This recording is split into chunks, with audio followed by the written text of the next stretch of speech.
కేటీఆర్ తన పార్టీ పటిష్టం చేసుకోవడం చేతగాక మీడియా మీదనో, సోషల్ మీడియా మీదనో, ప్రాపగండా మీడియా మీదనో, సర్వేల మీదనో ఇతరత్ర సెకండరీ ఇన్ఫర్మేషన్ తోని ఒక నోషన్ క్రియేట్ చేయడానికి తాపత్రయపడుతున్న పరిస్థితి.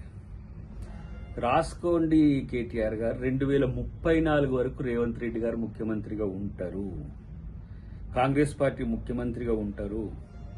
అటు తర్వాత కాంగ్రెస్ పార్టీని గెలిపించినా తను కేంద్ర రాజకీయాలకు పోతాను పదే నమ్మకంగా భరోసాతో చెబుతున్న దాన్ని చూసి తట్టుకోలేక ఈ పిచ్చి ప్రయత్నాలన్నీ చేస్తున్నారు. ఎవరో ఇంటెలిజెన్స్ వాళ్ళు ఎవరో చెప్పిందని, 2 మీడియా సంస్థలు ఎవరో చెప్పిందని, 2.5 సంవత్సరాల తర్వాత కాంగ్రెస్ ప్రభుత్వం మీద ప్రజలు నమ్మకం కోల్పోయిందనే ఒక ప్రచారాన్ని ఇప్పటి నుంచి మొదలు పెట్టడం ద్వారా తొందరపడి కోయిల ముందే కూసినట్టుగా కనిపిస్తుంది తప్పితే దాంట్లో లాభం ఏమున్నది? మీ జాతకం, మీ భవిష్యత్తు చెప్తే రాసుకోండి. మీరు బీజేపీతో కలవడం తప్ప మీకు ఇంకొక మార్గం లేదు.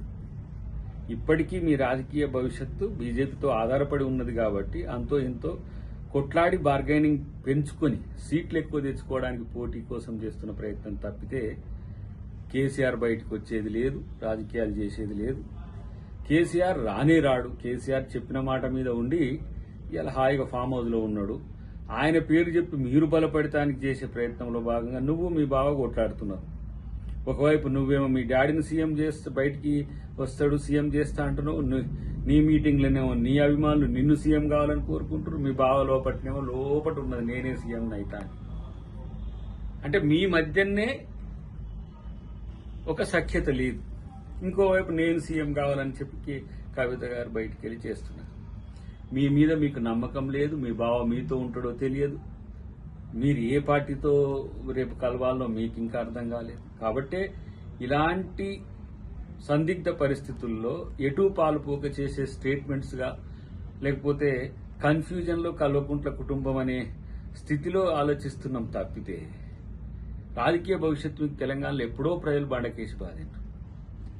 కాళేశ్వరం ఒక్కటి మిమ్మల్ని కూల్చిపడేసింది, అదే కూలిపోలే, మిమ్మల్ని కూల్చిపడేసింది. మీ అవినీతిని బయటపెట్టింది, మీ యొక్క రాజరికాన్ని, మీ యొక్క నియంతృత్వాన్ని ప్రజలందరూ చూసిండ్రు. కాబట్టి ఇంకా మీ మీద నమ్మకం ఉంటుందని చెప్పి అనుకోకండి.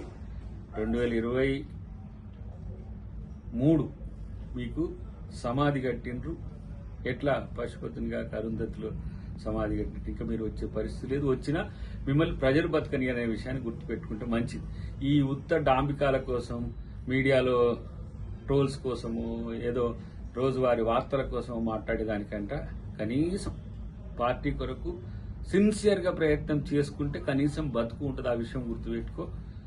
కాంగ్రెస్ పార్టీ ఈరోజు రాష్ట్రంలోనే కాదు, రేపు దేశంలో కూడా రాబోతున్నది. రాహుల్ గాంధీ గారిని రేవంత్ రెడ్డి గారు ప్రధానమంత్రిని చేయాలని ఏదైతే ఆలోచన ఉందో అది నిజమయ్యే రోజుల్లో మీ కోరికలన్నీ కూడా ఉత్తుత్త కోరికలు అనే విషయాన్ని గుర్తుపెట్టుకుంటే మంచిది.